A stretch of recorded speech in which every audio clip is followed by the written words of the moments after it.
Salam Bapak Ibu, saudara-saudara, sahabat-sahabat garam dunia yang terkasih. Hari ini gereja merayakan Pesta Santo Andreas Dung Lak. Dia adalah seorang imam bersama dengan kawan-kawannya menjadi martir.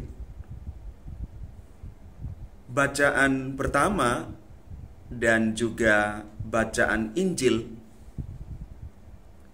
berbicara kepada kita semua dengan nuansa tema yang sama tentang rumah Tuhan.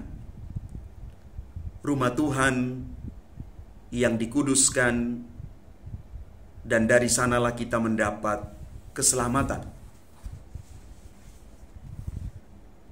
Andreas Dung Lak itu dia berasal dari Vietnam.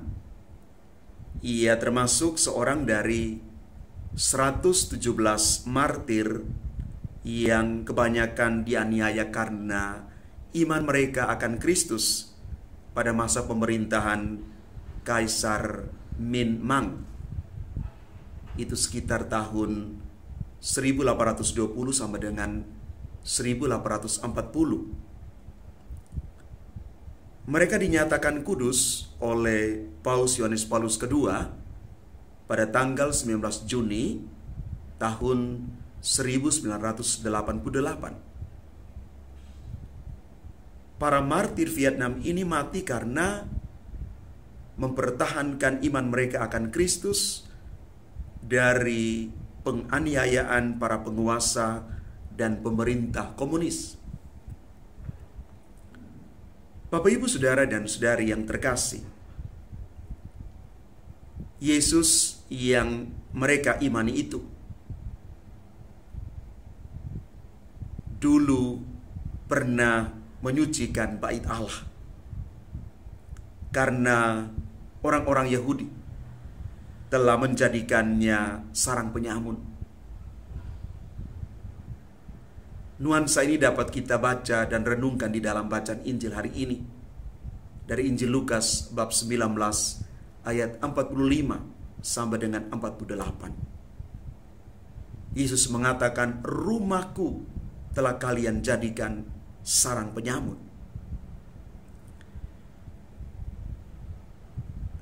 Kita bertanya begini, apa sesungguhnya yang terjadi ketika membaca teks ini? Di bait Allah terjadi perampasan atau pemerasan dengan mengatasnamakan agama yang terselubung dalam pembayaran pajak bait Allah dan persembahan kurban bakaran. Membayar pajak menjelang hari raya Paskah itu sebesar setengah shekel bait Allah, dan ini adalah kewajiban bagi orang-orang Yahudi yang berumur 19 tahun ke atas. Mereka itu berdatangan dari berbagai penjuru dunia dengan uang logamnya masing-masing, sehingga di halaman bait Allah banyak sekali penukar uang. Untuk setiap penukaran setengah shekel bait Allah dikenai biaya sebesar upah kerja 1/4 hari. Artinya kalau orang menukarkan 2 shekel untuk mendapatkan 4,5 shekel bait Allah, itu biayanya sebesar upah 1 hari kerja. Dengan banyaknya orang yang menukarkan uangnya, maka jelas sangat besar keuntungan yang diraup para penukar uang itu. Inilah perampasan uang yang terselubung dalam tukar-menukar uang atas nama agama demi pajak bait Allah. Sedangkan Bapak Ibu, untuk persembahan kurban bakaran, sebenarnya jual beli hewan kurban di pelataran bait Allah itu sangat menolong. Sebab orang-orang Yahudi pendatang tidak perlu bersusah payah membawa hewan kurbannya dari jauh. Karena kalau mereka datang, mereka harus membawa dan mempersembahkan hewan kurban. Masalahnya adalah aturan tentang hewan kurban bakaran harus tidak cacat dan tidak bercela. Untuk itu, para pejabat bait Allah ini menunjuk orang-orang khusus sebagai dewan pemeriksa hewan kurban, dan setiap pemeriksaan dikenai biaya.